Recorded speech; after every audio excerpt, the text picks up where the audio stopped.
What's going on? We're starting in a moment. Hello. What does Hylic mean? Hylic? I'll get there in a minute. Hello. Holy. No, it doesn't. Nothing to do with holiness. Hello. Hylic? Bye. Nothing to do with holy. I explained it last week. I'll explain it again. Just 1 minute. Ruth, good morning. Good to see you. Hello. Good to see the Tories and everyone else. Okay. Ruth is here. Hi, Joe. Hi, Ruth. Hi, Joe. Hi. Good morning, Yossel. Good morning.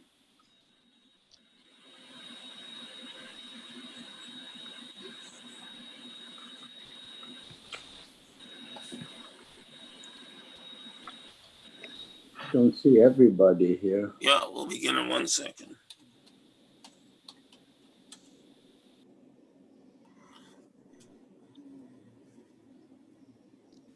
Just gotta move this over, and get this. George Torrey is taking turns with his wife. It's Mrs. Tory today. 1 second. Okay. Oh, it is Mrs. Yeah.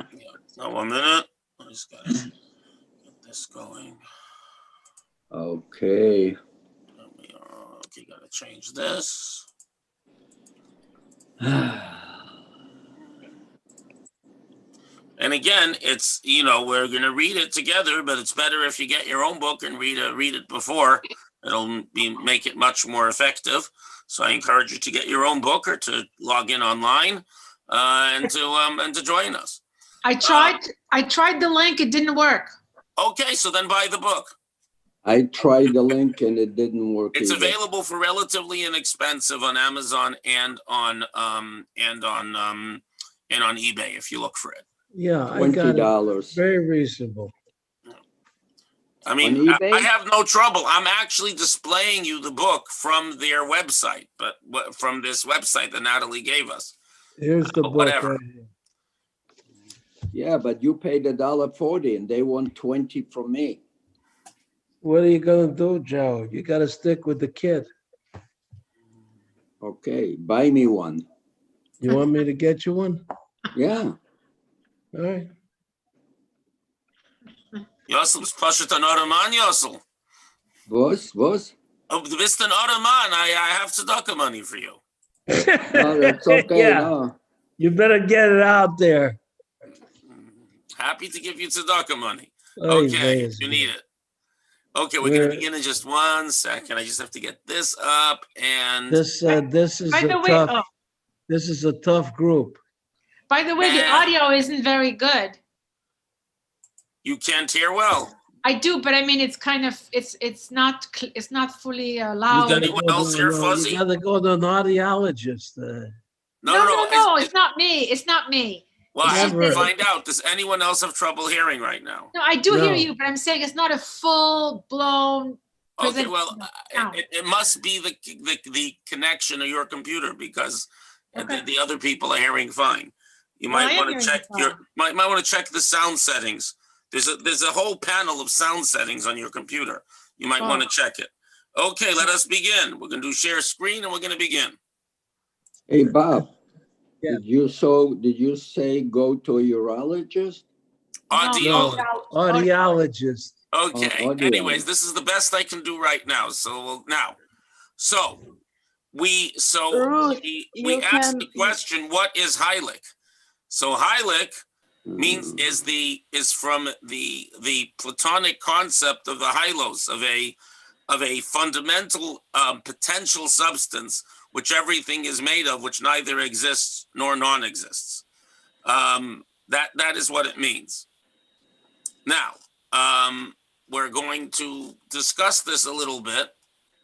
Let me just go back. So one of the problems of doing this online, which is why I wanted everyone to get their book, is that it's not so easy to Go back and manipulate the pages. Okay.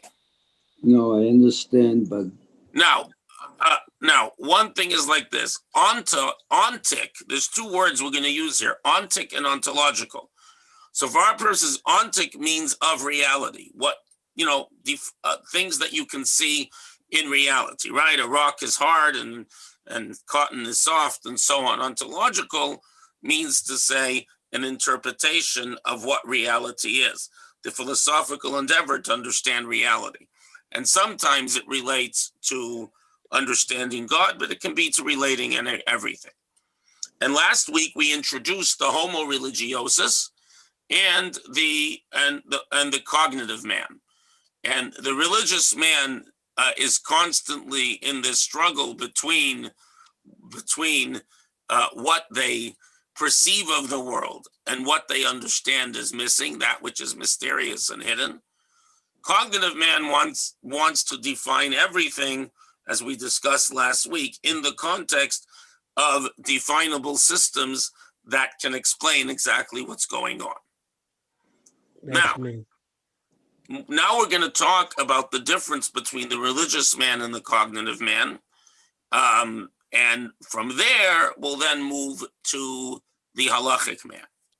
So radically, but first we have to understand the general approach of religion. In other words, the person who sees that everything is driven by hidden and deeper truths, the person who sees that what you see is not the source of everything because there's a God or greater forces, right? So the religious man is constantly struggling between what they see and their confidence and understanding that there's that which they cannot see or understand beyond it, which isn't governed by the rules of what they can see and what they understand. That is the internal conflict of the religious man. So how radically different is the approach of homo religiosus to God's world from that of cognitive man? When cognitive man observes and scrutinizes the great and exalted cosmos, and by the way, for those who are viewing this on Facebook or otherwise and see Rabbi Sachs' group, I neglected to change the title in Zoom. Really, this is Rabbi Soloveitchik's Halachic Man. And for next week, I'll change the title in Zoom in case you're watching this and wondering. When cognitive man observes and scrutinizes the great and exalted cosmos, it is with the intent of understanding and comprehending its features. Cognitive man's desire is to uncover the secret of the world and to unravel the problem of existence. When theoretical and scientific man peers into the cosmos, he is filled with one exceeding powerful yearning, which is to search for clarity and understanding, for solutions and resolutions. That means to say between the contradictions that we see in the universe. Cognitive man aims to solve the problems of cognition via reality and longs to disperse the cloud of mystery which hangs darkly over the order of phenomena and events. In other words, when we begin looking at the universe, there's a whole lot we don't understand.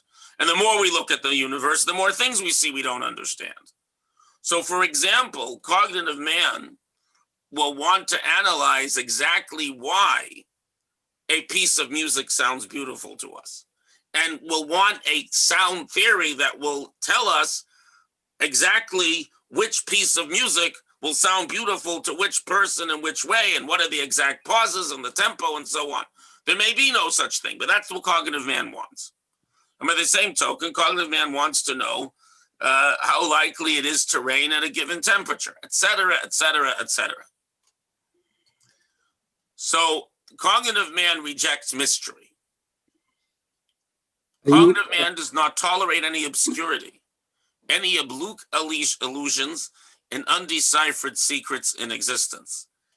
He doesn't accept that, oh, that's just the way the weather works. He wants to know, or she wants to know exactly how the weather works. He desires to establish fixed principles, to create laws and judgments, to negate the unforeseen and the incomprehensible, to understand the wondrous and the sudden in existence. Cognitive man establishes a cosmic order characterized by necessity and lawfulness. Any phenomenon which cannot be subject to the rule of law and principle is relegated to the non-being of nothingness of the Platonists, or at best to the Heilig matter posited by Aristotle. Now, the Hylos, or as the Jewish philosophers called it, the Hayuli, means to say that which, because Aristotle believes that existence was always here. And therefore, since clearly the universe is ordered and organized and has a beginning and an end, he posits that there exists a matter that is neither existing nor non-existing, but a potential for existence that precedes the creation of the universe. So that is, by definition, undefined. So he's saying that cognitive man is willing to accept that there exists some undefined potential beyond the beginning of time. But once time begins, he demands order and laws and rules, and nothing is allowed to not make sense.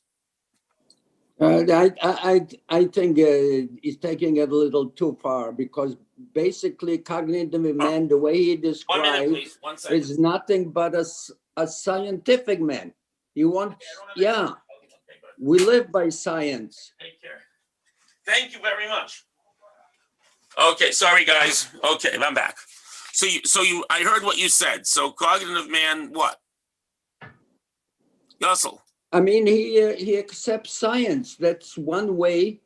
One way we learn about the laws. Well, that's exactly what, Joe. That's exactly what he's saying.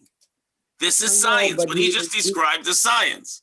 He is stuck on the word cognitive. Yeah, but this is what cognitive man means. Like science never existed. Everybody Yussel, Joe, stop science. right. Joe, stop. Cognitive means scientific man. This is science we're talking about. It's a silly question. This is science. That's what he means. Yeah. Only that which is fixed, clear, and ordered. Only that which is, in other words, the reason why he doesn't use science, because science is not mathematics, and science is not logic, and science is not politics, and science is not economics. And in other words, there are many, many areas of cognition that are not in essence science.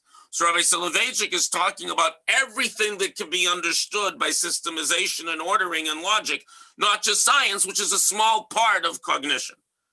Science is a tiny part of the realm of cognition. Okay, only that which is fixed, cleared, and ordered.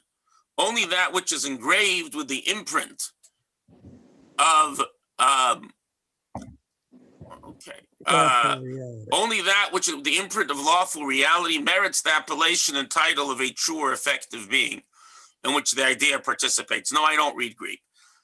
The attitude of disdain and contempt to that which is not fixed, not lawful, not ordered, which is so prevalent in the teachings of the Greek philosophers and found in its most acute expression in the philosophies of Plato and Aristotle, is the eternal Greek legacy to all cognitive and scientific men. The alpha and omega, which are the first and last letters of the Greek alphabet, of existence is its lawfulness. To be sure, the concept of lawfulness assumes different forms, depending upon the philosophical mood of the age and the perspective of inquiry. Throughout the Middle Ages, in accordance with Aristotelian approach, the concept of lawfulness was defined with the immanent teleological process of the idea or the forms. So forms means to say that everything, that all this unformed matter has the forms of fire, earth, wind, and so on. With the arrival of modern classical physics, the concept of lawfulness was identified with mechanical causality formulated by Galileo Newton, right? The rules of acceleration, the rules that any object will continue moving until something else acts on it. You all did this in high school, so I don't have to dwell on it. More recently, the modern metaphysical school, which concerns itself with the absolute, has espoused the neo-Aristotelian concept of the lawfulness of the essences. And I'm not sure who he's talking about, but I think it's probably some of the early 20th century German philosophers. However, no matter how diverse these various concepts of causality are, they all reveal the basic tendency of cognitive man. And don't worry, we'll get to halacha soon enough. The search for the ordered and fixed in existence.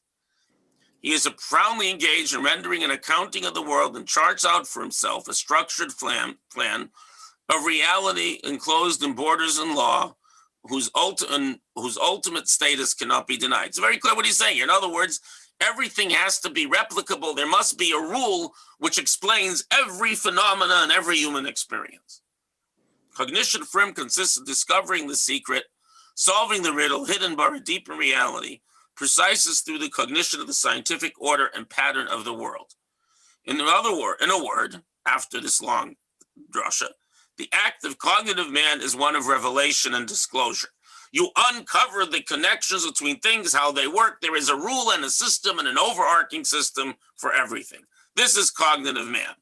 Religious man is the opposite, as we'll see in a moment. Okay, who wants to make some comments, questions, or thoughts about cognitive man?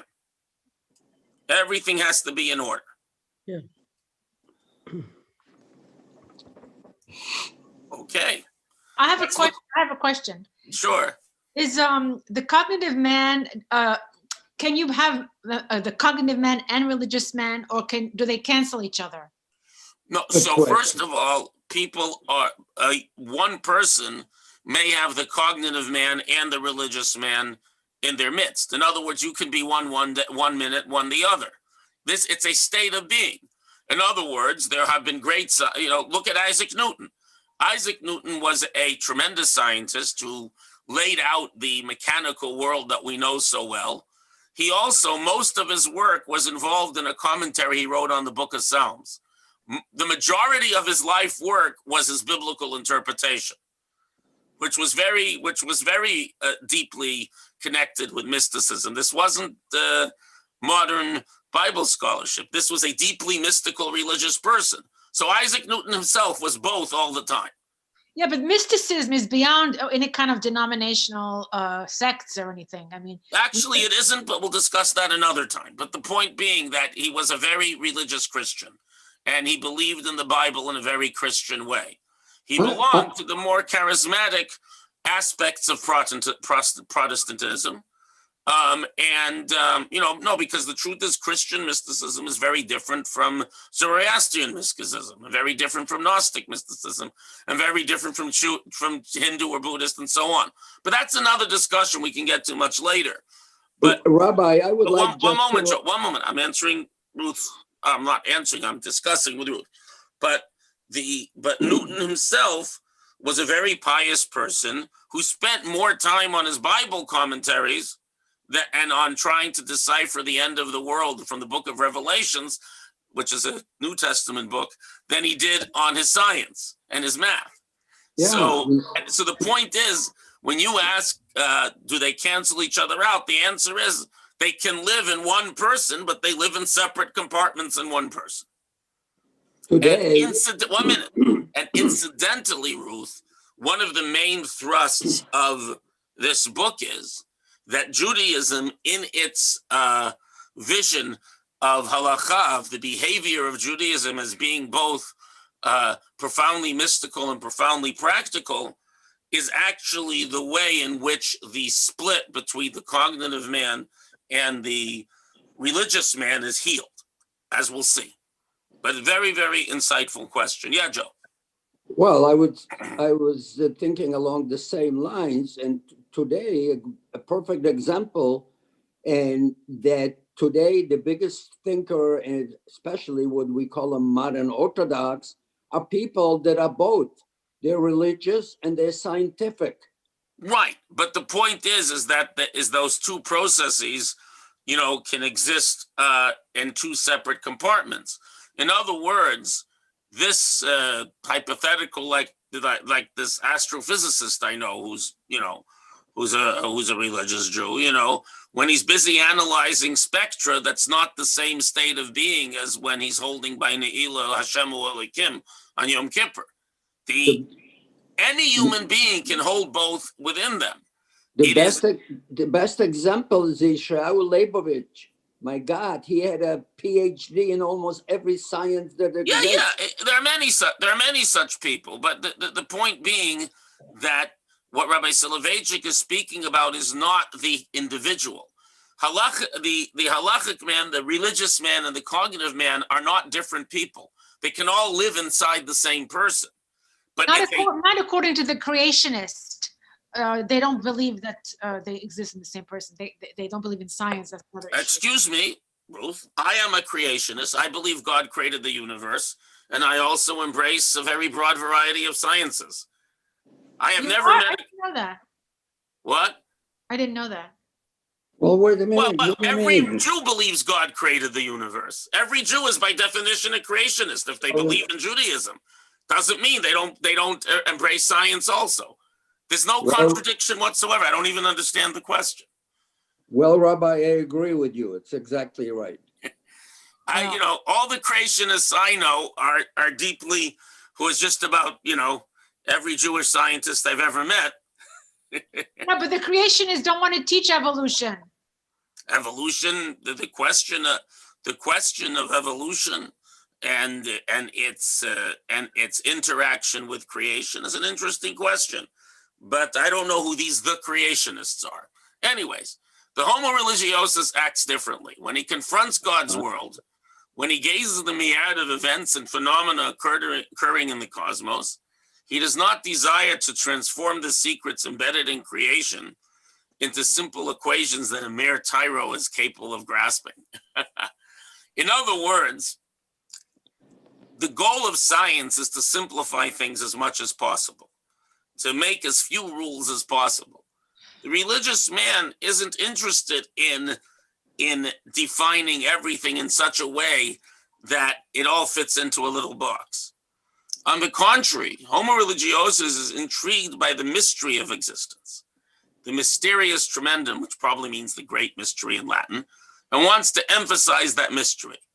He gazes that which is obscure without the intent of explaining, and inquires that which is concealed without the intent of receiving the word for clear understanding.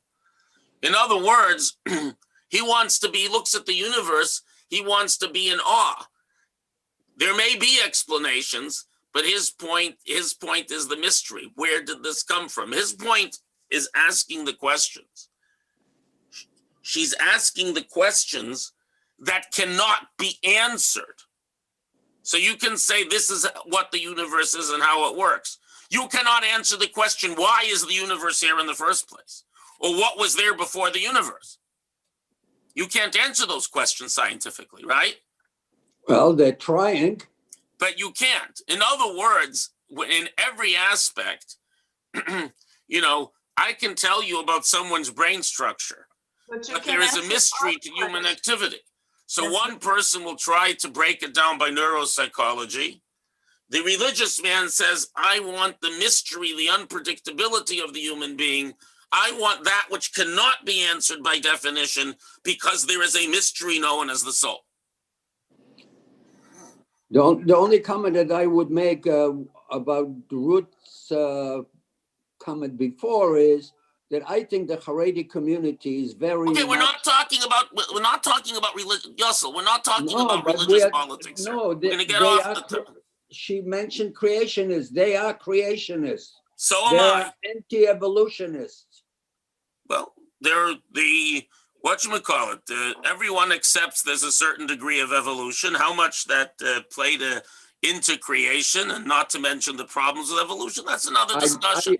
I always come to the same thing. I don't understand how they can say no evolution when they say it in every morning prayers. But Joe, this has nothing to do with what we're learning now. This is a separate discussion.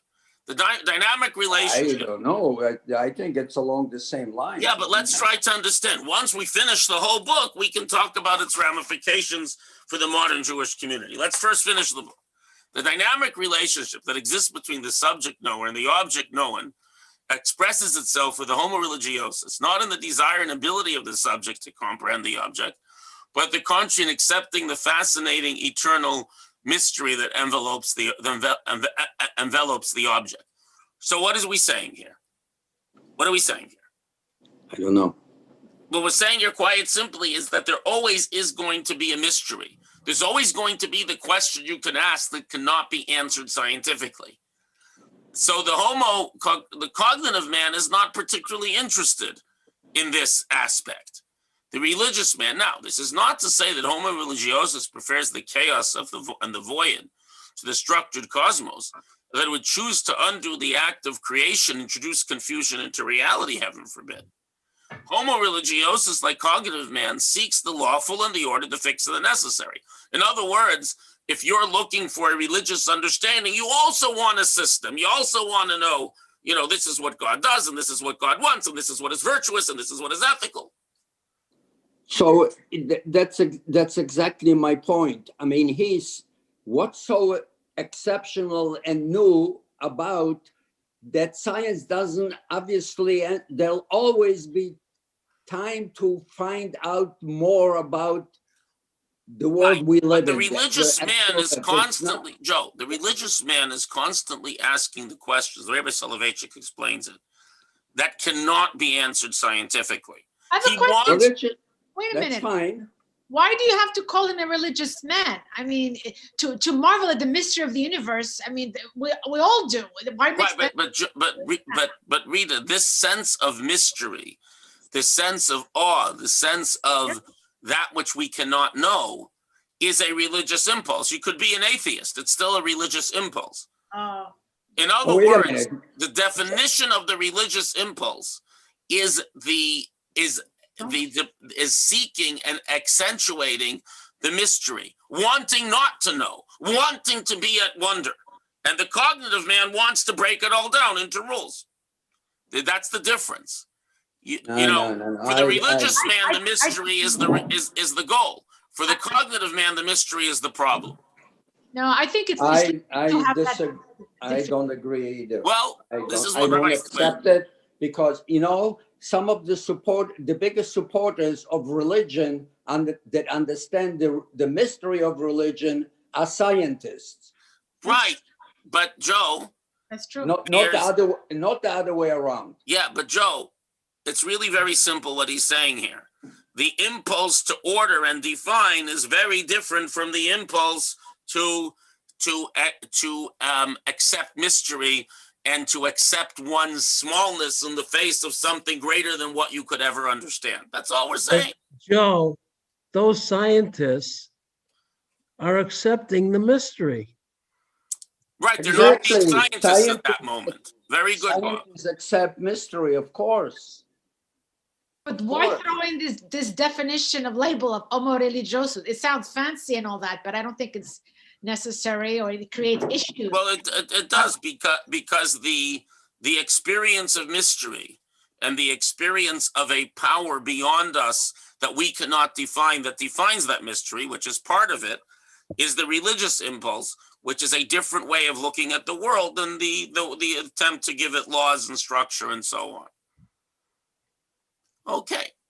For while cognitive man discharges his obligation by establishing the reign of a causal structure of lawfulness in nature, Homo religiosus is not satisfied with the perfection of the world under the dominion of law.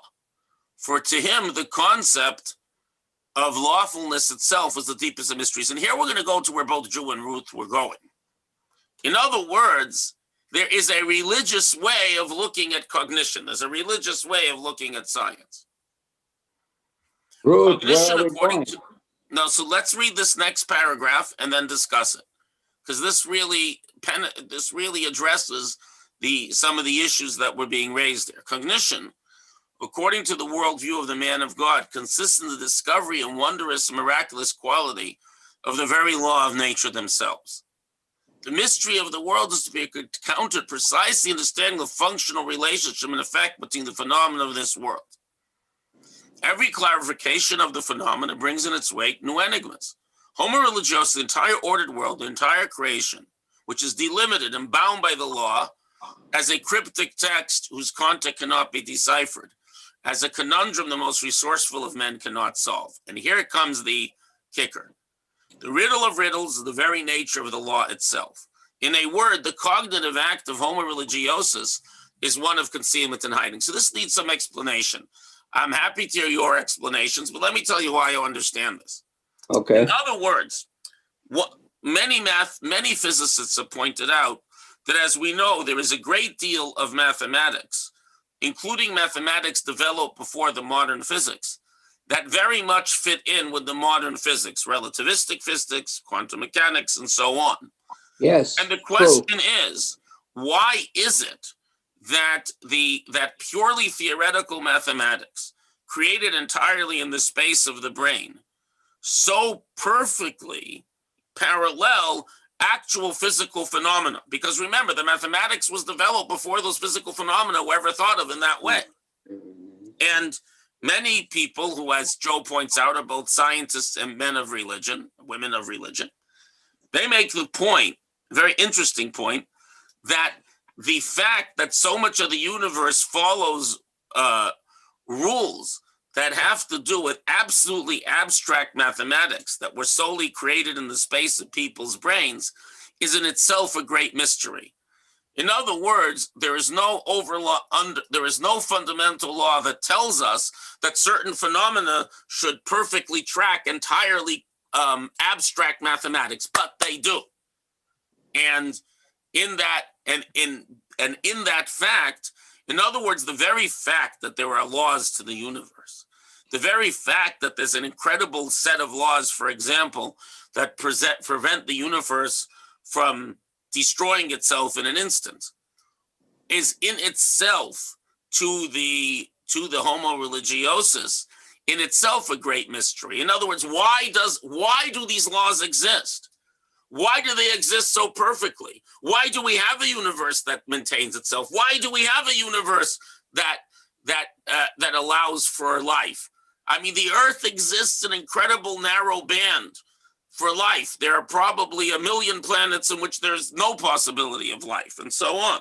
1 billion. Exactly, but the science can explain the reason for life on this planet. It may, but it cannot explain why this planet exists in this place at all. It cannot explain why all these incredibly unlikely things. The Earth is the product of many 1 in a trillion possibilities. That's true. That might be very true. Right. So the point is that the religious man looks at the laws themselves and says, how is it that it's all so perfectly ordered? The cognitive man says, look how perfectly ordered it is. The religious man says, why do these laws exist? Why does it even make sense? What power organized this incredible, intricate device? You know, someone once said that expecting life to emerge on its own, sophisticated life to emerge on its own from a bunch of chemicals without some ordering, without some greater power, is like expecting a hurricane to blow through a junkyard of airplane parts and come out with a spanking new 747 at the other end. In other words, the very nature of the laws and the fact that they exist in such exquisite balance causes the religious man to say, what mystery, how great are your works, O God? How could it be that you organize things so amazingly and I don't know anything about you?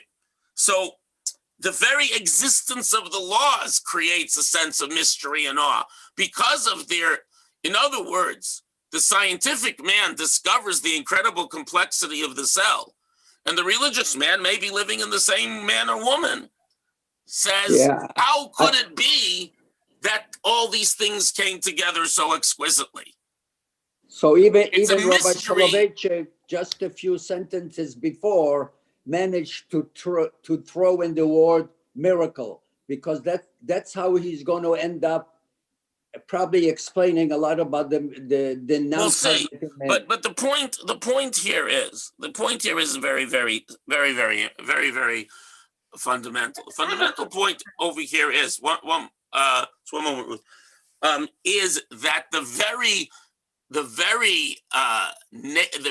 intricate and repeatable nature of the laws is in its and the fact that it promotes a stable universe in itself creates a mystery as to why are things that way, because they could be very different. Before Ruth, I'm going to give you just one example before we get to the next question. So everyone here is familiar with the phenomenon known as antimatter? Yes. Okay. Not that I can define it, but yeah. Okay, well, it's quite simple. Well, Rabbi, I've heard of it, but I don't know what it is. Okay, so quite simply, antimatter can be created in a particle accelerator. It it basically what we would call a proton, those massive thingies inside the atom are negative. They're negative, whatever they're called. They're negatons. I don't know what the correct term is. Someone may know. Wow. But they're negative protons. And the electrons are positrons. The electrons, those little particle wavy things, or wave zones, or whatever they are this week, according to science. But the electrons are positive in antimatter. Now, based on physics, which I do not fully understand, but understand enough to tell you that these two things cannot exist in one entity. So if a antimatter and matter atom collide, they will basically destroy each other and become a burst of energy. In other words, they can't exist in the same space. So when the positron and the electron, when the proton and the negative equivalent, when those two atoms come together, they annihilate each other and turn entirely into energy. Now, based on everything we know about, and so like if it's like the modern version of the dreidel song. What happens? You make a dreidel out of antimatter. Anyways, but the point is that originally, based on our present understanding of what they call the Big Bang, when you had this tremendous burst of energy that ultimately became matter, you should have had equal amounts of matter and antimatter. In a particle accelerator, you can create both. Then they annihilate each other. But there should have been equal amounts of matter and antimatter. If there were equal amounts of matter and antimatter, they should have annihilated each other and yet another boom bang, and that would have been the end of the universe. Somehow, for reasons that no one can explain yet, there's a little bit more matter than antimatter in the universe, and that little bit of leftover matter makes the whole vast universe that we know. So a simpler way to look at that is that we do know about, and most people will understand, is a negative number. So if you count 1, 2, 3, they're positive number, because 1, 2, 3 could be one apple, 2 apples, 3 apples. A minus apple, anybody know what a minus apple is? Means I owe you an apple. There is no minus apple. And so that's like but Joe, that is an intellectual exercise. Antimatter and matter are real things. They exist in the universe. And in theory, they should have been created in equal amounts and then annihilated each other, and that would have been the end of the universe within some millisecond or billionth of a second from the Big Bang. One of the enduring mysteries of the universe is, why is there a little bit more matter than antimatter? That little bit of matter left over creates the universe. To the religious man, whatever the ultimate answer is, it is amazing that the universe was designed in such a way that it should even exist, because there should be a little bit more matter, which makes no sense. And even when we get a scientific explanation at some point in the future, he'll say, why did God set up the universe that way that it should exist and not annihilate itself at the first moment? And this is what he means. Ruth, did you have something you wanted to add?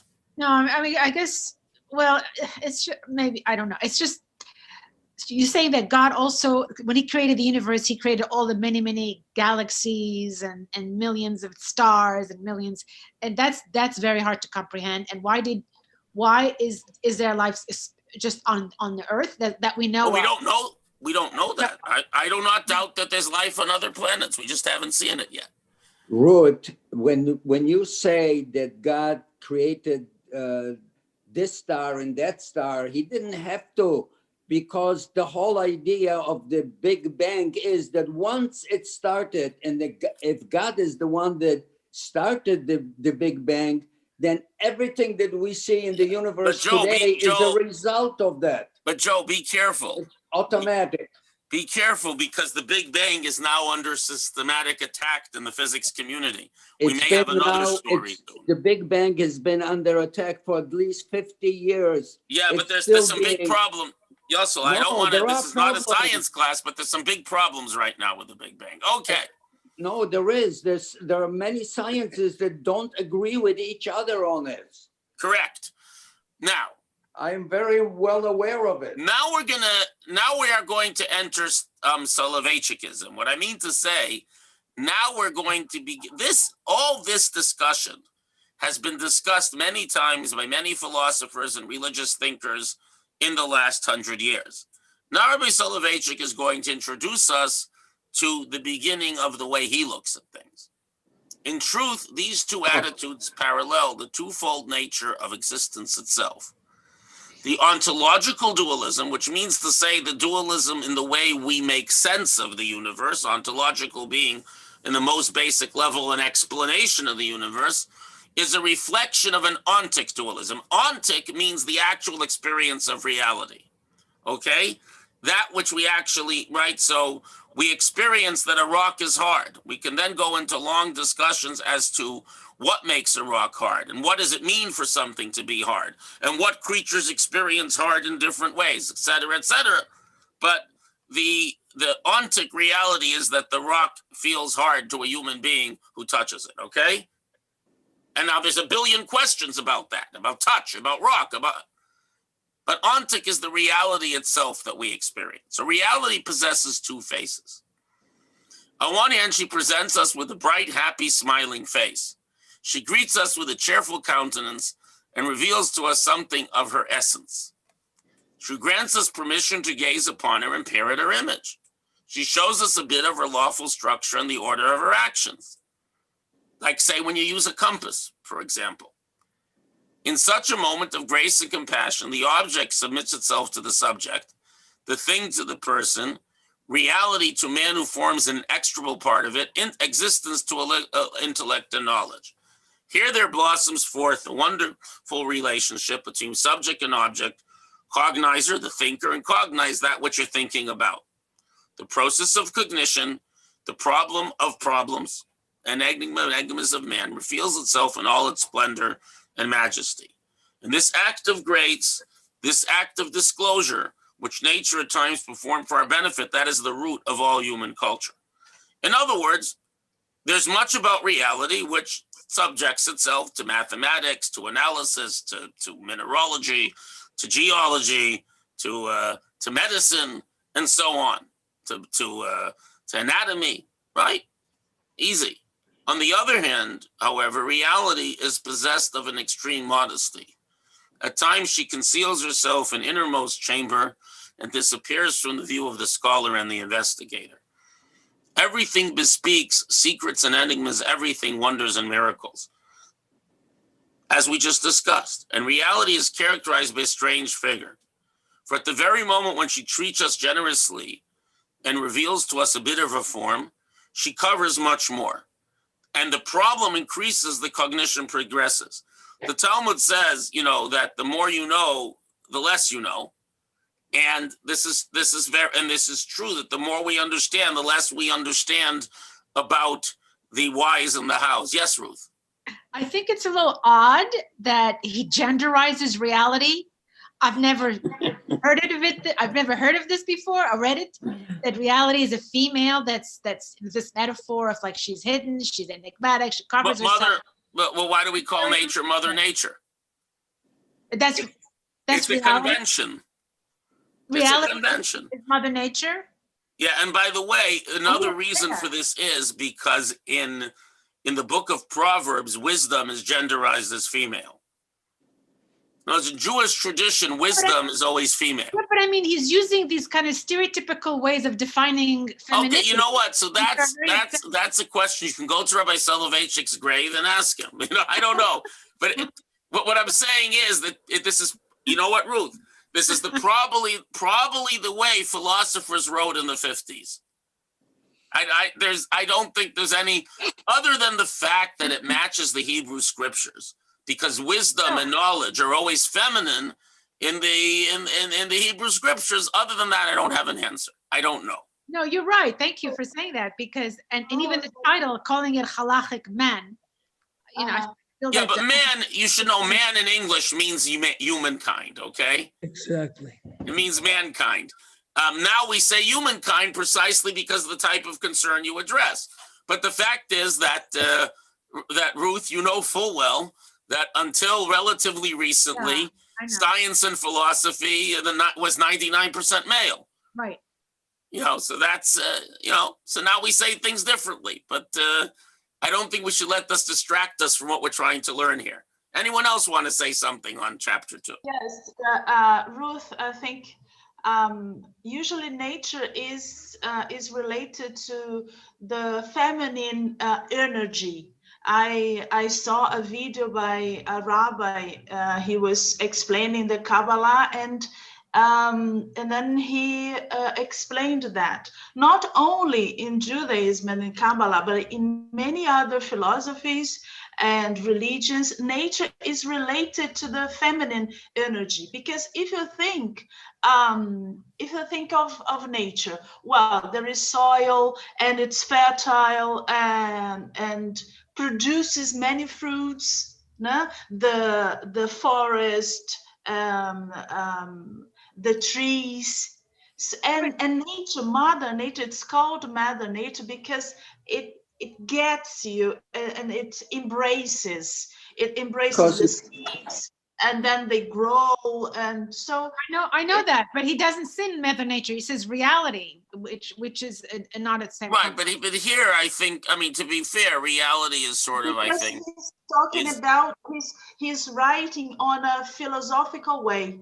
And when right. we So talk reality about and nature are the same to him. But at any rate, this is a question of form, which I can't answer because I've never studied his writing style. I only know what he wrote. I don't know why he wrote the way he did. Yeah, But because it probably has to do with it being written in the 1950s. Okay. the philosophers use the word nature. No, and I also want to talking about essence. no. Essence and nature and forms. So in Kabbalah, anything that relates to essence and creation is feminine. But again, that's that maybe we'll get to later. You talk about nature. Yeah, no, fair enough. I'm just saying that part of it, Natalie, part of it has to do with conventions. That's all. Yes. Rabbi, Okay. the only thing that another way to talk about reality. Yeah. Yeah. The only thing that I would add at this point is, in 1,000 years, if we are still around, we're going to contemplate exactly the same thing. We're going to sit around another computer or some other way, and we're going to be asking the same questions. That's fine. And the homo religiosus understands the eternal nature of these questions. In other words, the cognitive man says, okay, I have a solution, and then I'll get a better solution. The religious person says there's always going to be a mystery. Yeah, because there always is a mystery, because the mystery is the laws themselves. And he goes on to say the neo-Kantian philosophers have given striking expression to this ancient idea when they said that the function that holds between the solution and the problem is analogous to the function holds in the radius and circumference of a circle in its area. As the radius and circumference increase arithmetically, the area increases geometrically. In other words, you increase the size of the circle a little bit, its area grows much more, right? That's one of the problems, by the way, in engineering, that when something that the strength of certain things only grows arithmetically, and the mass you have to deal with grows geometrically. That's why it's much easier from an engineering standpoint for a flea to jump 30 times its height than it is for an elephant, right, Joe? Oh, yes. Because mass increases by the cube, and strength often only increases by the square. So why does an elephant go bananas when he sees a mouse? That's a separate question. But the point being that the neo-Kantians, whoever he's talking about, understand that the more we learn, in other words, the more we develop scientifically, the more mysteries we uncover. Existence plays a mischievous game with us, as though to tease and provoke us. In the midst of knowledge, there is yet once again arises the mystery. In the midst of contemplation, the riddle gains new strength. As was stated above, all scholarly scientific attainments derive from the candid, open, and obliging aspects of reality. From its modest and retiring aspect, however, stream forth all the oppositions and contradictions of cognition, all the antinomies of the image of the cosmos, which reveal to us all the unsolvable problems, and all of the irrationality and strangeness which at times appears to us in the picture of reality that hovers before our eyes. So, for example, I can tell you that a hurricane is likely to hit in this place at this time, and it's based on weather created by temperature differentials, and global warming may have an influence on it, et cetera, But I cannot tell you why this hurricane knocked down this person's house and not that person's house. I can't even tell you why should this person suffer. And I certainly can't tell you why the hurricanes tend to appear in areas where certain types of people live, et cetera. So I can explain the hurricane, but the more I know about the hurricane, the more mysterious a whole bunch of other questions related to the hurricane become. Yeah, but also a lot of it is being cleared up. Even when you say, why does a man suffer?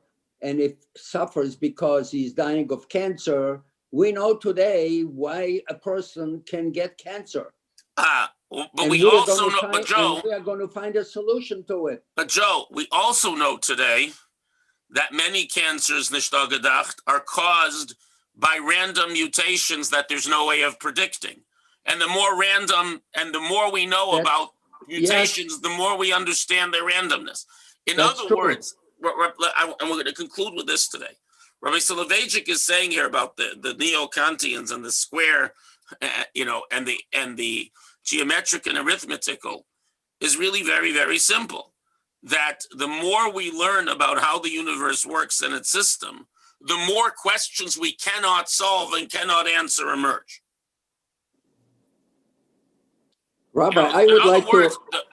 For example, Joe, the more we understand what parameters are necessary on a cosmological level to enable life to exist, the more we ask, why is it that the rules are so tight that so few places in this vast universe seem to match that possibility? I have a question. On and on. I have a question. What is the role of randomness in a predetermined universe, in a beautifully designed universe? What's the role of randomness? Well, that's one of the newest, that's one of the areas of science that has really developed in the last 100 years, that there is a fundamental randomness, that is, the system is random. In other words, that the system is random, which means to say that there exists no rule other than that there is no rule within these parameters. The rule is that there's no rule. And as Professor Herman Branover, who's quite ill, he should be well, but Professor Branover once told me, he was his field was magnetic fields, but he was a very good physicist. And he once told me that the fundamental randomness, the fundamental chaos that exists in many areas of science are the way that we can understand that there's no contradiction between divine providence and scientific rules, because the rules themselves are random and therefore allow divine providence to reach in and adjust things without breaking any rules of science. And that's what we're going to conclude with today. And we're going to continue this dualism discussion of the fundamental mysteries and structures of the universe next week. Yes, go ahead, please. Yeah, with the cognitive man, he is showing us this relation between cause and effect. So what is outside the object can affect the subject, because of the relation of cause and effect and the subject and the object. Right, but Yeah. the And nature. very interesting that he's using the word cognitive instead of scientific. Right, so Joe addressed that earlier, and the point was this cognition includes more than just science. The cognitive means knowledge. Right, and there are many forms of knowledge beyond science. Yes, that's right. And also, homo religiosus is also a very interesting term he's using, because then he can embrace all kinds of religiosity. Yeah, at this point, we're not yet talking about Judaism. We're not going to be talking about Judaism till we get to halacha. I'm not talking about that. I'm saying just that it's interesting that he's using that, because then he can embrace and the from, yeah, because religiosus means to devote yourself, yeah, to God, to sacred God. So this is very interesting. Right, and well, you'll see that he's going to contrast the halachic man not just with the cognitive man, with the religious man. But we'll get there. Like I say, it's as Joe pointed out, it's a pretty dense book, and we're making good progress. And we're going to continue with the discussion of this contradiction within reality itself, God willing, next week. Thank you all for coming. Wait a minute, Rabbi, personally, I still think we're reading it a little too fast. Too fast? Yeah. But we only read 2 pages today. Fast. Should slow down so people can. Okay, fine, we'll read slower. I agree. So we can discuss better. Okay. Fine We by still me. have, Rabbi, we still have 3 minutes. I would like to say something that and I think it points to what we already read and probably what he's going to tell us in the future. No other than Rashi himself said, and that's in the 11th century, he said that there were many universes. Our universe is going to come to an end, and there'll be another universe, and there were universes before, and there will be universes. Yossel, that's a medrash from the 3rd century, but where does Rashi bring it down? That's how I know it. But okay, so it doesn't matter which century. But it's interesting that until maybe no more than 40 years ago, that was pretty much the understanding of the Big Bang scientists. They said, the universe expands, but it's slowing down, and we are going to crash back, and we're going to start all over again. That's not so pashut anymore. Well, guess what? Now Professor Yubli came around and said, no, the universe is expanding, and it's expanding faster, and it's not slowing down. Turned everything upside down. So yeah, there's a big machlokes about that now, but we'll address it when we need to. Joe, thank you. Yes, that's one of the approaches today. There's a lot of debates going on today. Okay, I mean, after all, our basic understanding of the universe is over 100 years old now, so it's time for an update. Okay, people, at any rate, we'll continue with ontic and ontological dualism to next week, God willing. And we can read a little bit slower. Well, it means we'll have more time to study this book together, I guess. All the best, everyone. He loves the word. And don't forget, Wednesday night and Thursday is Tu B'Shvat. More information's coming.